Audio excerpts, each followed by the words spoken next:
Bien le bonjour à tous et à toutes. Bienvenue dans cette vidéo de ces jeux qui m'ont marqué. Alors, je vous explique, je suis un joueur de PC maintenant, mais j'ai été aussi un joueur de console, surtout sur les 8 bits et 16 bits. Mais là, c'est pas l'ordre du jour. Là, je vais vous parler d'un jeu PC qui m'a fait découvrir un univers en 1992 juste complètement barré, que j'ai adoré et que j'aime toujours. C'est le jeu de stratégie en temps réel. Bon, direction l'année 1992 pour vous parler d'un jeu mythique dont beaucoup vont se rappeler. Encore du travail, juste après le générique.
Donc les STR sont arrivés dans ma vie avec le jeu Dune 2.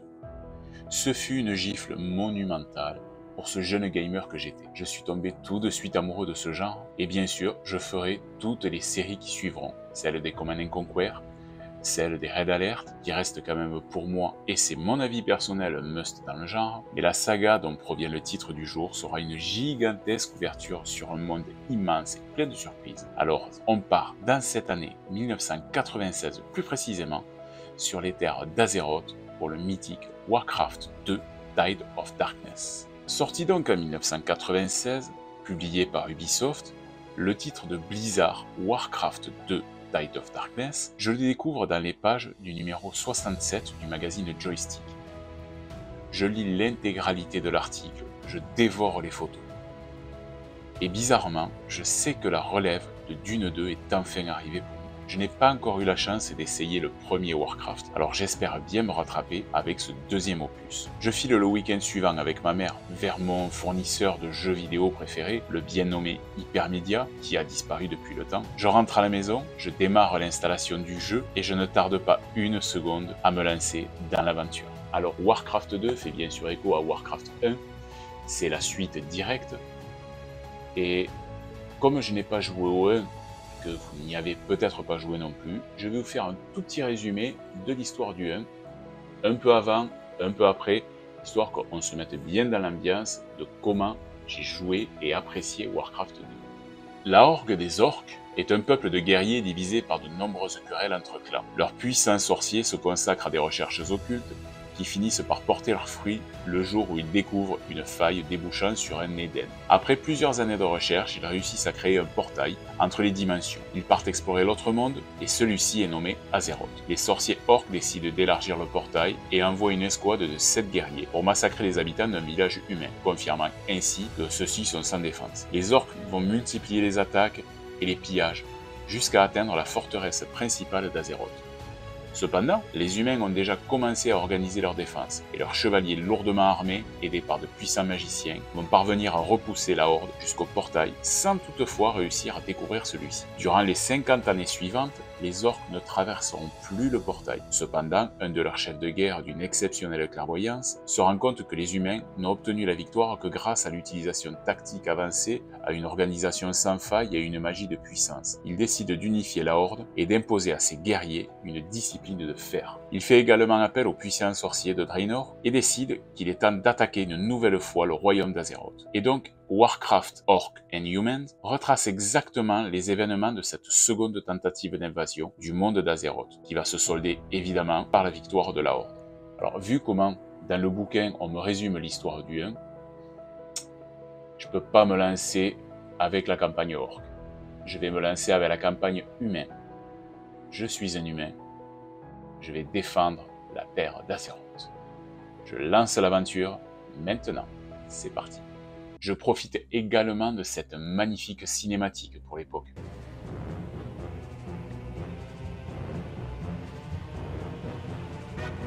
L'armée d'Azeroth, jadis si puissante, gisait parmi les ruines noircies et dévastées du fort de Stormwind. Les rares survivants n'eurent d'autre choix que de fuir au-delà de l'océan majeur, marqués par les terribles souffrances que leur avait infligées la redoutable horde des orques.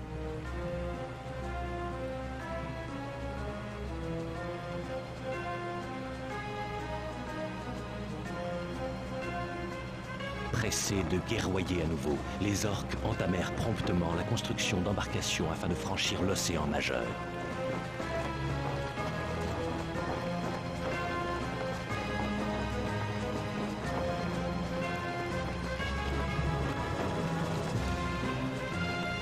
Brûlant d'ouïr le vacarme des épées qui s'entrechoquent et de voir le sang couler à flot, ils voguèrent bientôt vers de lointains horizons.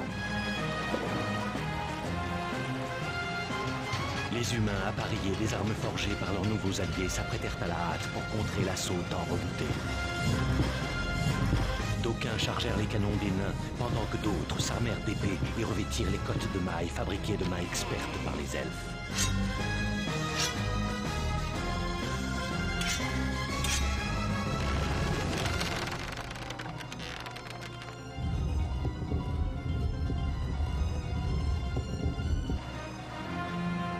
Unis devant un seul et redoutable ennemi, les humains et leurs nouveaux alliés attendirent vaillamment sur la rive de la destinée la déferlante vague des ténèbres.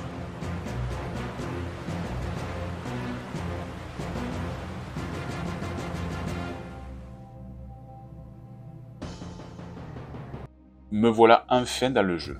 Je reçois ma première émission de la part du commandeur régional qui me charge d'établir un avant-poste sur les collines d'Hillsbrad. Alors, sachant que les orques sont déjà présents dans le coin, il va falloir que je fasse gaffe.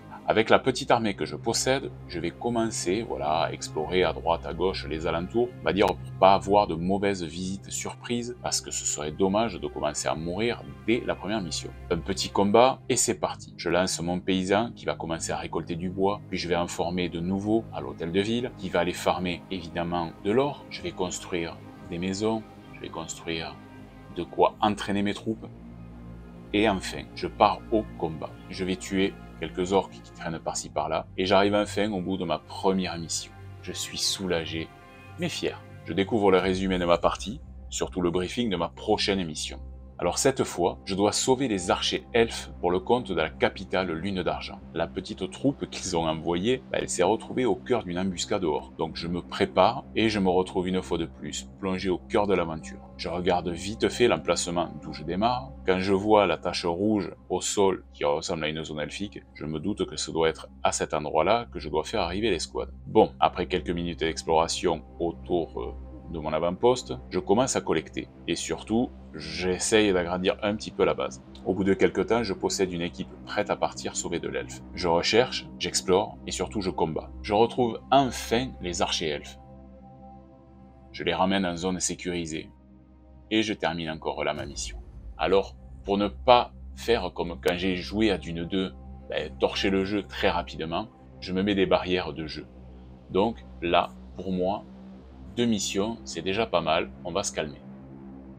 Les jours vont passer, et bien sûr, À chaque fois, je vais m'enfoncer un peu plus dans les terres d'Azeroth. Alors, bien sûr, je ne vais pas vous détailler toutes les missions. Si vous voulez y jouer, je vous laisserai le découvrir. Mais, petit à petit, au fur et à mesure des missions qui vont passer, je vais découvrir certains lieux qui deviendront emblématiques, certains noms qui deviendront mythiques, surtout presque une décennie plus tard, quand je jouerai à World of Warcraft, le MMORPG qui va révolutionner ma façon de voir le jeu vidéo. L'aventure de Warcraft 2 donc se poursuit pour moi chaque jour lorsque je m'installe devant mon PC.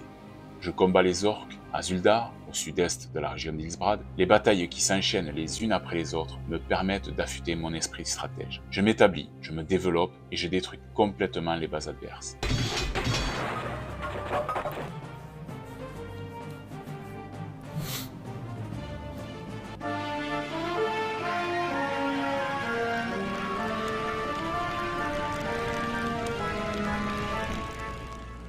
Je repartirai sur la route des combats pour reprendre Tol Barad avec le tranchant de mon glaive et surtout le soutien de tous mes compagnons. Je m'immerge totalement dans ce jeu.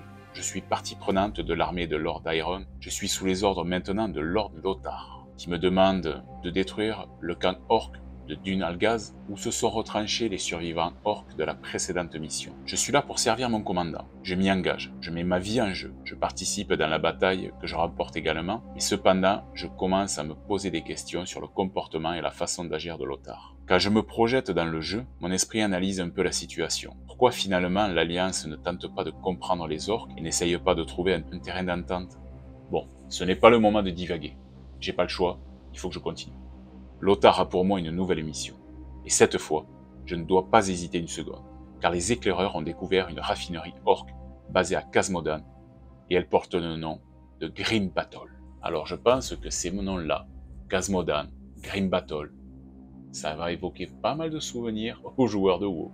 Ma mission consiste à détruire les 5 raffineries que compose le complexe. La confiance que me porte Lothar n'efface pas malgré tous les doutes qui m'assaillent. Mais néanmoins, je parviens au terme d'une longue bataille, après avoir essuyé pas mal de pertes, à remplir ma mission avec efficacité.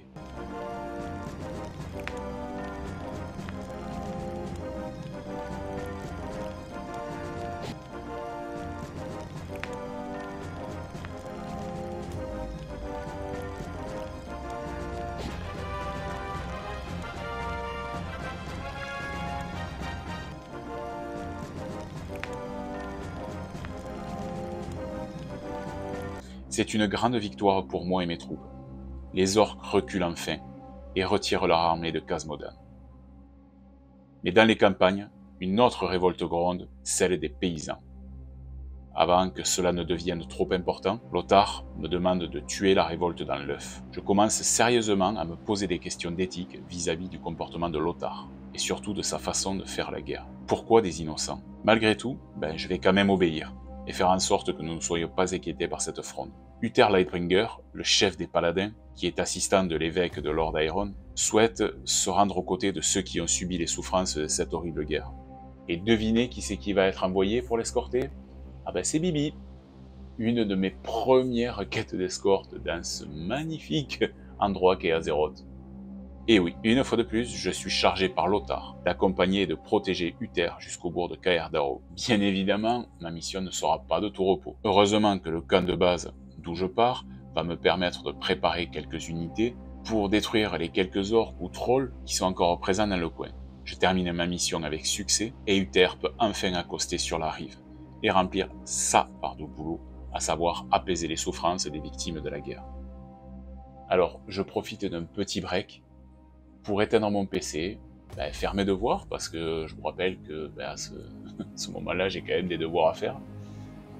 Et surtout, pour laisser passer un peu de temps, laisser passer le fait que Uther doit prendre soin des autres, et surtout, éviter de me poser trop de questions sur Lothar. Nouveau jour, nouveaux ordres. Ma nouvelle mission consiste désormais à transporter 4 renégats qui ont aidé les troupes de la Horde lors de la dernière bataille. Il me faut dans un premier temps établir un camp qui tienne la route, puis créer de quoi transporter les 4 traites par voie maritime jusqu'au cercle de pouvoir. Je vous le cache pas, les traites vont recevoir de l'aide pour tenter de nous échapper. Mais la puissance de mon armada maritime fera toute la différence. Je serai vainqueur, et les renégats seront jugés pour leur trahison. Et je sais, ô Seigneur.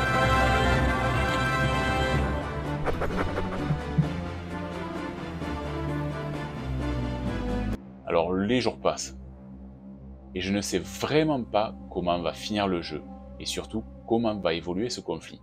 Moi qui ne suis qu'un jeune adolescent dans ces années-là, je commence à prendre la mesure de l'immensité des pertes qu'il y a dans les deux camps, surtout depuis le début de cette deuxième guerre. J'ose espérer qu'au fond de lui, Lothar de Hurlevent sera à la hauteur de sa réputation et restera juste dans ses décisions. Justement, Lothar va me faire part d'un message qui vient de lui arriver. Lord Perenold, un souverain Alterac, fait cause commune avec la Horde depuis le début de cette nouvelle guerre. Ce traître a dévoilé l'itinéraire des elfes que j'ai sauvé lors de ma deuxième mission. C'est également à cause de lui et d'une mauvaise propagande que les paysans ont voulu se soulever. Lothar me charge de libérer les prisonniers Perenold et de lancer une offensive contre Alterac.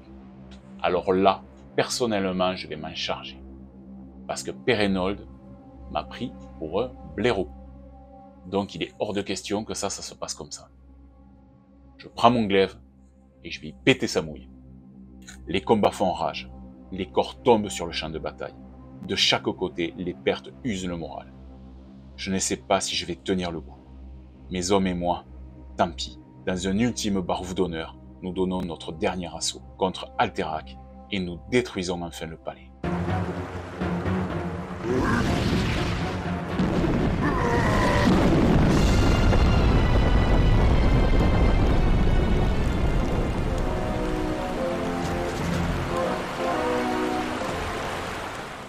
Alterac n'est plus. Les orques s'enfuient à bord de bateaux pour regagner leur base maritime. Le problème, c'est qu'ils risquent de réussir. Mais par chance, les gnomes ont informé l'amiral Prudmoore de la localisation de la fameuse base navale orque. Elle se trouve près de Crestfall, et je dois m'y rendre sans attendre et faire en sorte que tout soit détruit, autant les navires de guerre que les navires de transport, que le chantier naval ou même les puits de forage. Cette mission, elle sera dure, éreintante. Je pars de mon avant-poste dès que possible avec des bateaux, et je tombe face à une fortification que je pense être mon but final de mission. Dans le même temps, des orques ont pris de l'avance et débarquent sur mon brin de terre pour m'attaquer à moi et endiguer mon avancée. Malgré tout, après plusieurs heures de combat, je parviens à remplir mon objectif et à détruire les flottes de bateaux, la base navale. Je reprends également tous les puits de forage que je vais moi-même exploiter. Ça n'aura pas été vraiment de tout repos, mais maintenant, la zone est sécurisée. Je sors victorieux de cette galère. Et pourtant, je vois encore quelques derniers orques qui ont pris la fuite aux derniers instants pour se réfugier dans la forteresse du mont Roche-Noire. Eh les gars, les joueurs de WoW, Roche-Noire, le mont Roche-Noire, ça vous dit quelque chose? Je suis sûr que ça vous rappelle de très très mauvais souvenirs.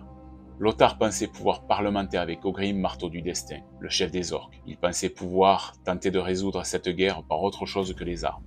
Mais la délégation dont il avait pris le commandement n'a plus donné de nouvelles depuis quelques jours. L'amiral Prudmoore et surtout le roi Terenas craignent tout comme moi que le pire soit arrivé. Je suis mandaté et volontaire par ces derniers pour faire le siège de Roche-Noire et si possible anéantir tous les ennemis jusqu'au dernier. Une fois de plus, j'accepte, même si je sais que mes chances sont vraiment infimes de revenir vivant. Je rejoins l'avant-poste où m'attendent de nouvelles unités. Les nains se sont alliés à notre cause et ils vont nous fournir des machines volantes qui nous seront extrêmement utiles pour, dans un premier temps, explorer les environs. Les orques ont réussi à devenir, pour certains, des orques mages. Ils sont vraiment très puissants. Je vais vite m'en rendre compte d'ailleurs, mais les nains ne sont pas en reste. Ils mettent à ma disposition leur savoir et leur technologie. Et grâce à leurs cavaliers griffons, je pense enfin pouvoir renverser la situation. L'avenir va me prouver au péril de ma vie et au péril de la vie de mes hommes que j'avais raison. La victoire est à portée de notre main. Et grâce à mon armée de griffons, je peux détruire enfin la citadelle Roche-Noire. Je savoure cette victoire qui est durement acquise. Et je ne me doute pas que j'arrive sur la dernière et ultime mission du jeu. L'armée des orques, totalement à terre, les derniers guerriers se rassemblent pour enfin assurer ou tenter d'assurer la défense de leur dernier espoir, à savoir la grande porte. Mon objectif, il est simple, détruire cette maudite porte pour ne plus jamais voir arriver d'envahisseurs dans les décennies à venir. Je vais mettre à contribution tout le monde, que ce soit les paysans, les paladins, les guerriers, les mages. Chaque être vivant va jouer son va-tout et donner tout ce qu'il peut pour sauver Azeroth. Les pertes seront énormes, j'en suis conscient, de chaque côté. Et peu à peu, j'arrive à pénétrer les défenses ennemies. Mes archers vont défaire les dragons ennemis. Ils vont détruire les orques mages et également quelques habitations paysannes orques. Mais enfin, les griffons vont atteindre la grande porte et la détruire.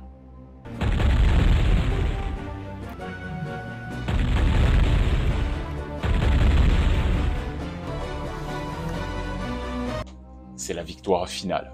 Yes!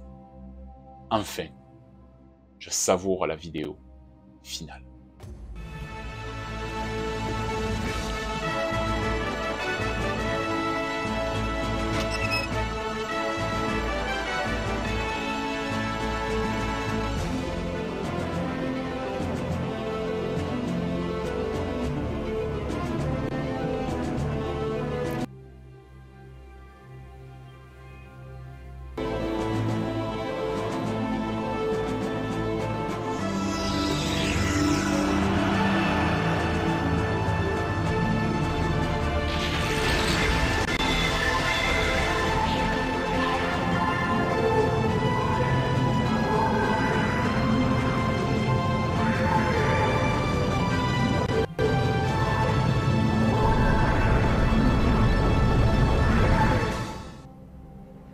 Calme et sérénité règnent de nouveau sur les morasses noires. Je termine cette aventure complètement folle. Après Dune 2, j'ai découvert un monde légendaire, des terres immenses, des territoires encore inexplorés. J'ai rencontré également des personnages qui deviendront mythiques. J'ai combattu et rencontré de valeureux guerriers orques. J'ai combattu 1000 dangers, sur la terre, dans les airs ou sur l'eau. Mais je ne me doute pas que 6 années plus tard, mon aventure continuera sur Warcraft 3. Et bien sûr, en 2003, sur World of Warcraft. C'est un monde dans lequel je m'immergeais totalement, que ce soit dans le 2, dans le 3, ou dans WoW, dans lequel je joue encore. Ça a été pour moi une aventure plus que légendaire, plus que mythique. J'aurais pas de mots assez forts pour vous dire ce que j'ai ressenti. Et pourtant, le jeune adolescent que j'étais a adoré pouvoir participer à cette guerre-là. Je dois maintenant clôturer cette vidéo, qui j'espère vous aura plu. Laissez-moi des commentaires, n'hésitez pas à vous abonner, un petit pouce, ça fait toujours plaisir. Et je vous donne rendez-vous dans 15 jours pour un film cette fois-ci, et on va rejoindre le royaume d'Outre-Terre. Vous allez voir, à mon avis, il va y avoir du combat. Et pour finir, n'oubliez pas que les souvenirs, ils sont dans la tête, ils sont dans le cœur. Et aujourd'hui, ils étaient au bout de ma souris et de mon clavier. Et ils ne demandent qu'à remonter. Alors j'espère avoir partagé quelques souvenirs avec vous. Et je vous dis à très bientôt. Au revoir. Oh, tu vas arrêter de te plaindre un peu? Allez, bye bye.